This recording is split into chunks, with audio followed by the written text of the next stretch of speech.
नमस्कार, स्वागत है आप सभी का हमारा उत्तर प्रदेश में और मैं हूं आपके साथ शिवांगी पारिक। तो चलिए बुलेटिन की शुरुआत करते हैं, लेकिन उससे पहले नजर डालते हैं हेडलाइंस पर। अखिलेश यादव ने बीजेपी पर कसा तंज, बोले ये डबल इंजन नहीं डबल दुर्गति वाली है सरकार। हथियारों ने धारदार हथियार से कर दिया गले पर हमला, अधेड़ की हुई मौत।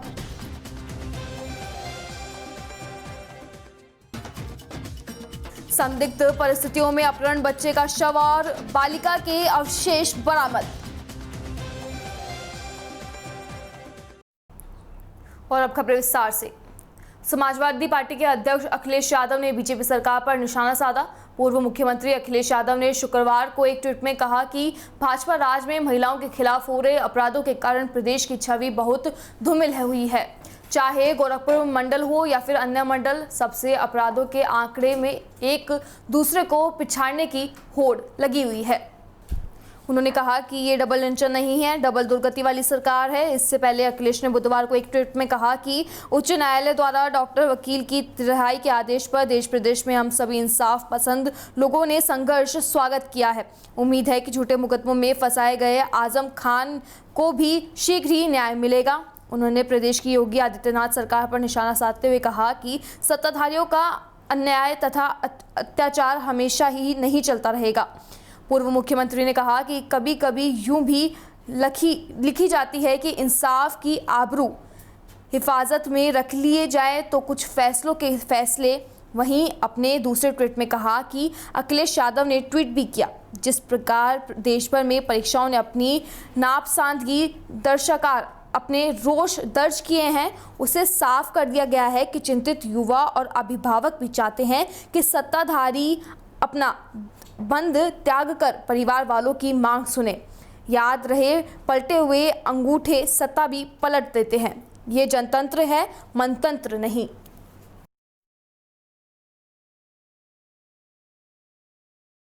उत्तर प्रदेश में कानून की सख्ती के बावजूद अपराधियों के हौसले बुलंद हैं। जहां देखो वहां आपराधिक घटनाओं को अपराधी अंजाम देने की फिराक में रहते हैं। अभी ताजा मामला रायबरेली जिले का है, जो एक व्यापारी से जुड़ा हुआ है, जिनका नाम मयंक अग्रवाल है। मयंक दिल्ली से सटे गौतम बुद्ध नगर के रहने वाले हैं। बुधवार को इस व्यापारी के सुपरवाइजर ने हरदोई जिले में मल्लवा थाने में उनके अपहरण की रिपोर्ट दर्ज करवाई थी। उसने कहा कि कुछ युवक मयंक अग्रवाल को महिंद्रा गाड़ी से लेकर मिर्जापुर जा रहे थे, तभी रायबरेली पुलिस की तत्परता के चलते हरदोई से अगवा ठेकेदार को चेकिंग के दौरान ऊंचाहार चौराहे पर छुड़ा लिया गया और 6 लोगों को गिरफ्तार कर लिया गया। इस दौरान अपहरणकर्ताओं ने भागने की कोशिश भी की। वहीं रायबरेली अपर पुलिस अधीक्षक नित्यानंद राय ने मीडिया से मुखातिब होते हुए कहा कि बुधवार दोपहर 2 बजे जनपद को सूचना प्राप्त हुई कि हरदोई से एक अपहरण की घटना हुई है, जिसमें महिंद्रा क्वांटो का इस्तेमाल किया गया है, जिसका यूपी नंबर 335050 था। वहां अपहरण करके हमारे रायबरेली की तरफ आने की सूचना प्राप्त हुई और इसको लेकर हमने जनपद के सभी थाना अध्यक्षों तथा एसओजी को सक्रिय किया। इस दौरान हमारे जनपद में सक्रियता से उस पर कार्रवाई करते हुए ऊंचाहार थाने के थाना अध्यक्ष पंकज तिवारी ने उसे ऊंचाहार में पकड़ लिया तथा अग्रिम कार्रवाई के लिए हरदोई को सूचित कर दिया।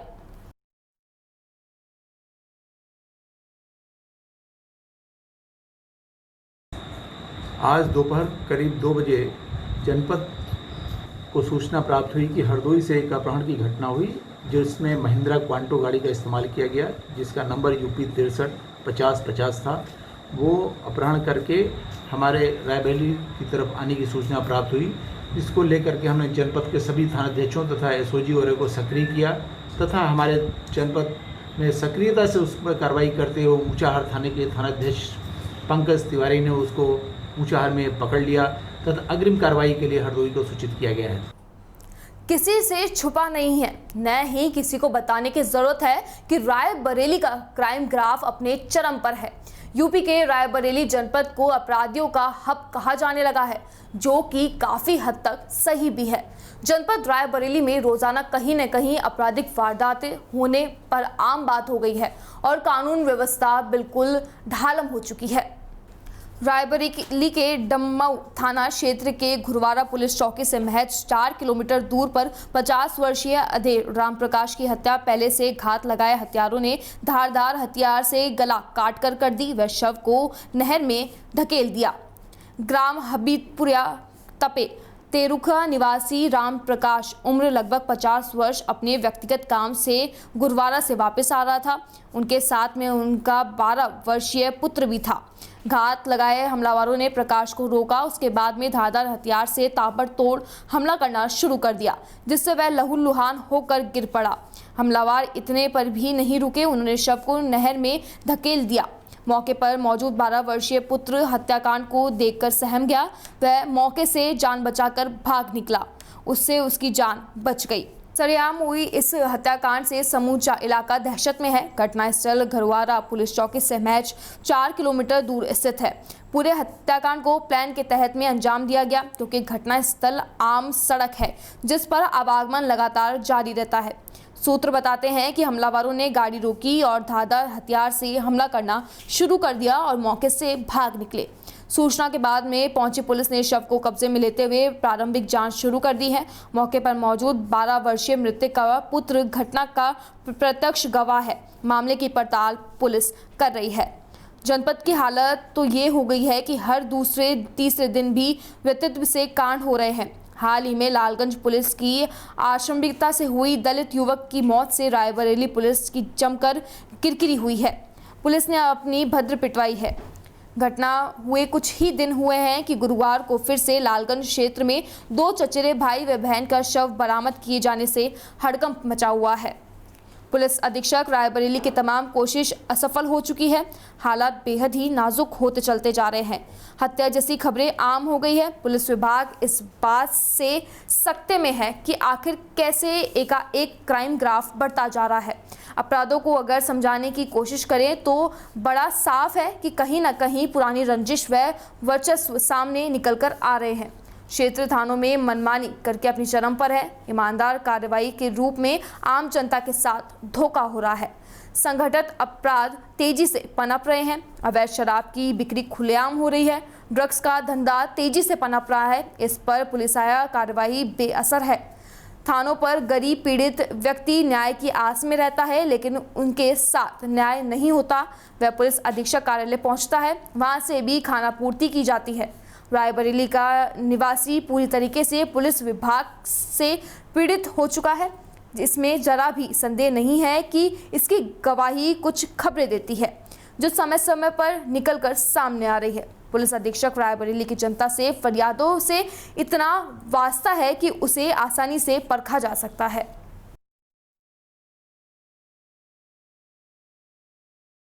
क्या नाम है आपका?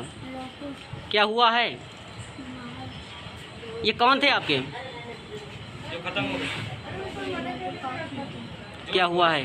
तेज बोलो थोड़ा। मारे हैं मेरे पापा को। कौन कौन मारा है?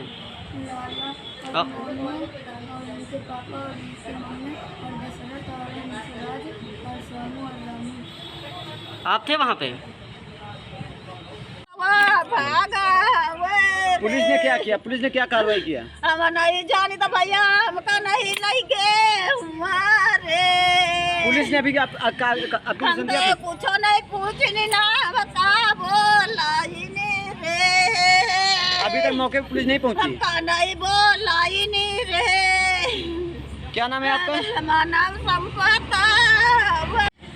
क्या हुआ प्रधान जी, क्या मामला है? ये मेरे ग्राम सभा भगवानपुर के चर्चा ग्राम प्रधान मेरे पास से राम प्रकाश पुत्र सुरजू गुरुवारा बाज़ार से वापस जा रहा था अपने बच्चे के साथ गांव सब्जी और अपना सामान लेके।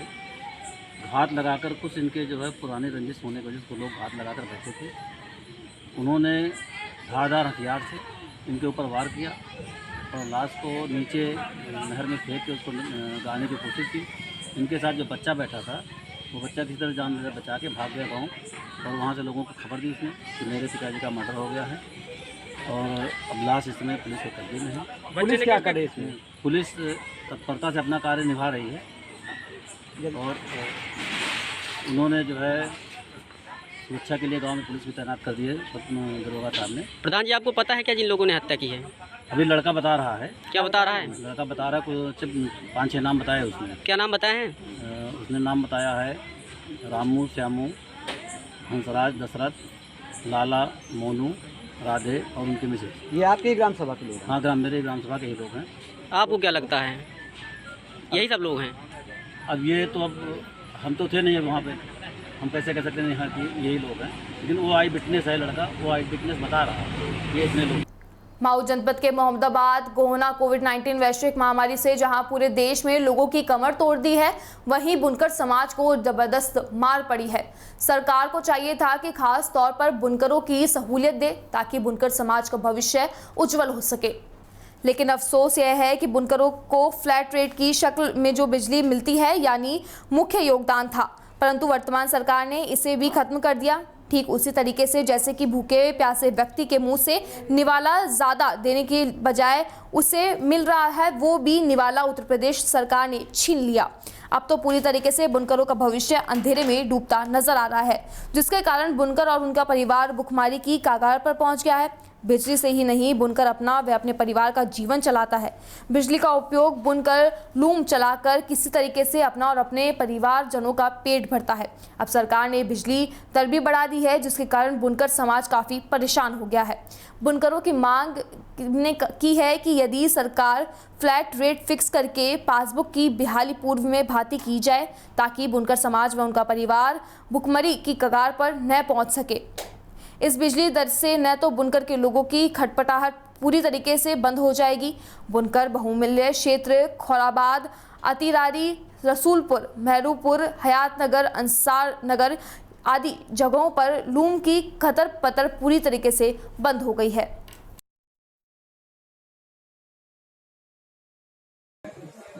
पावर लूम को बंद करके हड़ताल क्यों कर रहे हैं? इसकी वजह यह है कि मौजूदा सरकार ने 2006 में जो हमें सहूलत दी गई थी फ्लैट रेट पर बिजली का बिल जमा करें, मौजूदा हुकूमत ने उसे ख़त्म कर दिया और हमारा पासबुक निरस्त कर दिया। और जो नया सिस्टम इसने बनाया है उस हिसाब से बुनकर समाज बिजली का बिल अदा ही नहीं कर पाएगा, इसलिए कि उसकी इनकम ही नहीं। इस वजह से हमने जहाँ तक हो सका बातचीत करने की कोशिश की और मजबूर होकर हमने ये कदम उठाया बंदी का, इसलिए कि वैसे भी हमारा लूम बंद हो जाता। तो हम देखते हैं कि बजाय घरों में मरने के बजाय हम सड़कों पर आके मरे, ताकि हम दुनिया देखे कि यहाँ बुनकर जो है भुखमरी से तंग आकर के अब जो है सड़क पर निकल गया है, इसके पास दूसरा और कोई रास्ता नहीं। तो वहीं रायबरेली में योगी सरकार भी अपराधियों पर नकल कसने में फिसड्डी साबित हो रही है। आए दिन कहीं न कहीं प्रदेश में चोरी, लूटपाट, बलात्कार, अपहरण व हत्याएं जैसी घटनाएं आम बात हो चुकी है। मौजूदा सरकार ने प्रदेश में अपराधियों का बोलाबाला है और यही कारण है कि प्रदेश में आपराधिक वारदातें घटने की बजाय निरंतर बढ़ती जा रही है। मामला जनपद रायबरेली के लालगंज कोतवाली क्षेत्र के नरपतगंज पुलिस चौकी के अंतर्गत कुड़वल गांव का है, जहां बीते 1 सितंबर को अपहरण किए गए बच्चे का शव संदिग्ध परिस्थितियों में एक बाग से बरामद हुआ। जानकारी के मुताबिक इस दौरान यह पर लापता बच्चे की चचेरी बहन रूबी के अवशेष भी पुलिस को हासिल हुए हैं, जिसमें बालिका के अंग इधर उधर बिखरे पड़े हैं। इसी तरीके से एक ही परिवार के 2 बच्चों के साथ घटित जघन्य अपराध को लेकर ग्रामीणों में गहरा आक्रोश है और उन्हें समझाने बुझाने के लिए अपर पुलिस अधीक्षक नित्यानंद राय मौके पर भारी पुलिस फोर्स के साथ में पहुंचे हैं। शांति अवस्था के मद्देनजर कुंडवल गांव में छावनी में तब्दील हो गई है। जानकारी के अनुसार विगत 19 अगस्त 2020 को कुड़वल गांव से रूबी नाम की बालिका लापता हुई थी, जिस संबंध में पुलिस द्वारा तत्काल प्रभाव से गुमशुदगी का मामला दर्ज कर लिया गया था और इस दौरान लगभग 1 सप्ताह पुलिस द्वारा गहनता से खोजबीन के बाद में बालिका का कहीं पता नहीं चल सका। उसे कुछ दिन बाद ही बीते 1 सितंबर 2020 को उसका चचेरा भाई भी संदिग्ध परिस्थितियों में लापता हो गया। जानकारी के अनुसार 2 दिन पूर्व 11 साल का दीपक गांव के पास खेतों में जानवर चरा रहा था। तभी गांव के ही एक युवती ने उसे घास उठाने के लिए बुलाया और इस दौरान कार से आए बदमाश जबरन बच्चे का अपहरण कर ले गए। घटना की खबर पाकर अपर पुलिस अधीक्षक नित्यानंद राय और एडीएम प्रशासन राम अभिलाष गांव पहुंचे और परिजनों और ग्रामीणों से कई घंटे तक पूछताछ करते रहे। इसके बाद में ही कई थानों की पुलिस बच्चे की खोजबीन में जुटी रही और इस दौरान गांव के एक युवक और 2 युवतियों को पुलिस ने हिरासत में लेकर पूछताछ भी की, लेकिन देर रात तक उसका पता नहीं चल सका। गुरुवार को गांव के पास में एक बाग में दीपक का शव बरामद हुआ। वहीं पास में ही जंगल में दूसरी तरफ लापता रूबी के कपड़े और उसके तमाम अवशेष टुकड़ों में मिलने की बात बताई जा रही है, जिसे लेकर हत्या की आशंका जताई जा रही है। पुलिस के आला अधिकारी व फॉरेंसिक टीम मौके पर पहुंच गई है और जांच पड़ताल शुरू कर दी गई है।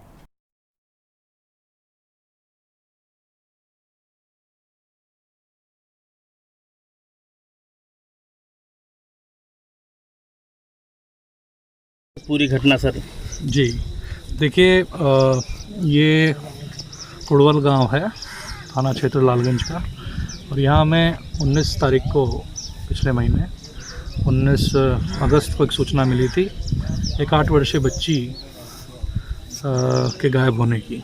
उसी क्रम में हमने तत्काल प्रभाव से बच्ची की गुमशुदगी लिखी थी और पूरी टीम ने लगभग सप्ताह भर तलाश किया था उस बच्ची को। इसमें लखनऊ से पीएससी का भी सहयोग लिया गया था और विभिन्न एजेंसियों द्वारा ग्रामीणों के सहयोग से, साथ ही साथ परिवार के सहयोग से बच्ची को तलाशा गया था। दुर्भाग्य से हमें 7 दिन की कड़ी मेहनत के बावजूद भी पता नहीं चल पाया था बच्ची का। इसी क्रम में 1 तारीख को, अभी सितंबर में इसी महीने, एक और जानकारी मिली कि इसी बच्ची का एक चचेरा भाई है, 11 वर्षीय दीपक, जो उसी तरीके की परिस्थितियों में गायब हो गया है। संभव तो अपने किसी परिवार की सदस्य के साथ निकले थे दोनों बच्चे और एक एक करके गायब हो गए। तब हमको ये चीज़ बहुत ही काफ़ी गंभीर भी लगी कि ऐसा कैसे हो गया कि एक ही परिवार के 2 बच्चे कुछ ही दिनों के अंदर गायब हो गए हैं। इस क्रम में दीपक की भी गुमशुदगी लिखी गई और उनकी सघन तलाशी की गई। पिछले 2 दिन की बहुत मेहनत के बाद 4 थानों को इसमें लगाया गया।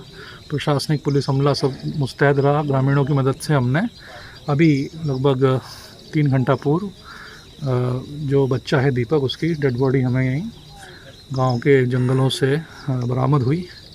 उसके बाद हमें शंका हुई और हम लगातार जो तलाश रहे थे रूबी को, जो कि पहले से इसमें गुमशुदा थी, उसी क्रम में इसी जंगल के दूसरी तरफ जो हमने देखा तो कुछ अवशेष हमें प्राप्त हुए हैं बॉडी के, जो लगभग उसी उम्र के हैं और प्रतीत होते हैं किसी बच्ची के। तो अभी प्रथम दृष्टिया ये बॉडी उसी बच्ची की लग रही है, लेकिन फाइनल कंफर्मेशन जो होगा वो डीएनए और पीएम के आधार पे होगा। अभी दोनों बॉडीज़ को रिकवर कर लिया गया है और विधिक कार्रवाई के लिए पंचनामा और पोस्टमार्टम के लिए भेज दिया गया है। अब तक की पड़ताल में हमें बहुत महत्वपूर्ण तथ्य हाथ लगे हैं और उसके आधार पे हम यहाँ तक पहुँचे हैं कि हम लोग दोनों बॉडी रिकवर कर पाए और मुझे उम्मीद है कि बहुत जल्दी इस प्रकरण का पूरा खुलासा आपके सामने होगा। सर, अभी तक किस किस को गिरफ्तार किया गया? देखिए, गिरफ्तार तो अभी किसी को नहीं किया गया है, लेकिन अभी काफ़ी लोगों से पूछताछ की गई है, जिसमें परिजनों से लेके, ग्रामीणों से लेकर अन्य जो लोग परिजनों के संपर्क में थे या जिन्होंने बच्चों को अंतिम बार देखा था, उन सब से पूछताछ की गई है। अभी काफ़ी लोगों से पूछताछ भी की जा रही है। इसमें हम लोग कहीं ना कहीं अन्य माध्यमों का भी सहायता ले रहे हैं, जैसे सर्वेलेंस आदि, और उसके आधार पे बहुत जल्दी ये पूरी सिचुएशन क्लियर हो जाएगी और हमें उम्मीद है कि ये मामला बहुत जल्दी खुलासा हो जाएगा और अभियुक्त जेल के पीछे होंगे। सर, लड़के की बॉडी क्या लग रहा है कि सर क्या घटना की वजह क्या लग रही है? देखिए, अभी ये कहना जल्दबाजी होगी कि घटना की क्या वजह है, लेकिन जहाँ तक अब तक हम लोगों की तफ्तीश पहुँची है तो ऐसा लगता है कि किसी परिचित द्वारा ही ये घटना कारित की जा सकती है और कोई निजी कारण से ये घटना कारित की जा सकती है, ऐसा लग रहा है। सर, बच्चे की बॉडी की हालत कैसे मिली थी सर? देखिए, बच्चे की बॉडी जो दीपक है 11 वर्ष के, उनकी बॉडी जो है वो पिछले 2 दिन पुरानी क्योंकि बॉडी है, संभवतः दोनों बच्चों की हत्या उसी दिन कर दी गई थी जिस दिन ये गायब हुए थे, और 3 दिन में थोड़ा बॉडी डिकम्पोज भी हुई और ऐसा प्रतीत होता है कि गला घोट के बच्चे को मारा गया है। बाकी फाइनल कंफर्मेशन पोस्टमार्टम के बाद ही इसमें। कैसे क्या घटना हुई बताओ। घटना क्या हुई है तो भगवान जान घटना हुई, लड़की के साथ चला आवा जबरदस्ती ले आई वहाँ से यहाँ रान मावत रहा तो लड़कन के साथ ख्याला करे तो हम कही तरह चलो लड़कन के साथ जा तो संजय चला आवत वो जबरदस्ती लड़की यहाँ खींच के लाई, सब मैंने ही बतावत और हम इसके आगे हम नहीं जानते कुछ भी नहीं। तो आज किस हालत में मिली डेड बॉडी? अब मैंने देखा नहीं, मेरे भाई के लड़के ने देखा, वो आप उसके ऊपर लेट गया। तो वहीं चंदौली आरपीएफ और रेलवे क्राइम ब्रांच को बड़ी सफलता मिली है। टीम के संयुक्त कार्रवाई करते हुए सीनियर सिटीजन के कोटे पर जनरल टिकट बनाने वाले गिरोह का खुलासा किया है। इस मामले में सीएचसी संचालक को भी गिरफ्तार किया गया है। आरोपी के पास से 1 लाख रुपए की कीमत के 98 ई टिकट, 18 फर्जी आईडी और अन्य उपकरण बरामद हुए हैं। फिलहाल रेलवे पुलिस अपराधी के और आरोपी के खिलाफ मुकदमा दर्ज कर जांच में जुटी है। दरअसल वैश्विक महामारी कोरोना काल में रेलवे की तरफ से सिर्फ स्पेशल ट्रेनों का ही परिचालन किया जा रहा है। इससे टिकटों की किल्लत को देखते हुए किल्लत हो रही है, लेकिन कुछ शरारती तत्वों ने आपदा को अवसर में ही बदल दिया और मुनाफे के लिए कुतर्चित टिकट बुकिंग करने लगे हैं। उम्र में हेराफेरी कर आरोपी रेलवे की वेबसाइट से सीनियर सिटीजन के कोटे पर जनरल टिकट बनाता था। बता दें कि पिछले कई दिनों से रेलवे को इस संबंध में शिकायत मिल रही थी। इसी क्रम में डीडीयू प्रभारी निरीक्षक संजीव कुमार ने धानापुर स्थित एक जन सेवा केंद्र की दुकान में छापेमारी की, जहां से फर्जी टिकट बनाने वाले एक व्यक्ति को गिरफ्तार किया गया है। पुलिस ने उसके दुकान से 98 ई टिकट और 18 फर्जी आईडी भी बरामद की है। बरामद हुई टिकटों की कुल कीमत 1 लाख रुपए बताई जा रही है। इस संबंध में आरपीएफ प्रभारी निरीक्षक संजीव कुमार ने बताया कि चंदौली के धानापुर स्थित जन सेवा केंद्र पर छापेमारी की गई है, जिसमें श्री प्रकाश वर्मा को गिरफ्तार किया गया है। उनके पास से भारी मात्रा में टिकट, लैपटॉप, मोबाइल बरामद किए गए हैं। फिलहाल रेलवे एक्ट में मुकदमा दर्ज कर जेल भेजा गया है।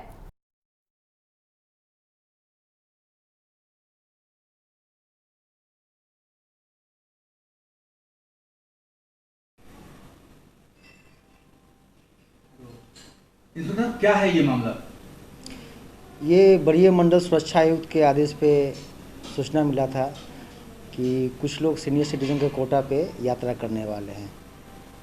उस सूचना पे आरपीएफ और रेलवे की क्राइम ब्रांच की टीम संयुक्त रूप से स्टेशन पे चेकिंग किए और कुछ पैसेंजर को सीनियर सिटीजन के कोटा पे यात्रा करते हुए पाए। एक्चुअल में उनकी जो उम्र थी वो 32 से 40 के बीच में थी और उनके पास जो प्रिंट आउट था ई टिकट का उस पर भी वो उम्र लिखा हुआ था, लेकिन रेलवे के चार्ट को चेक किया गया तो उस पर 60 वर्ष उम्र लिखा हुआ था। इसके पीछे क्या मंशा थी उनकी?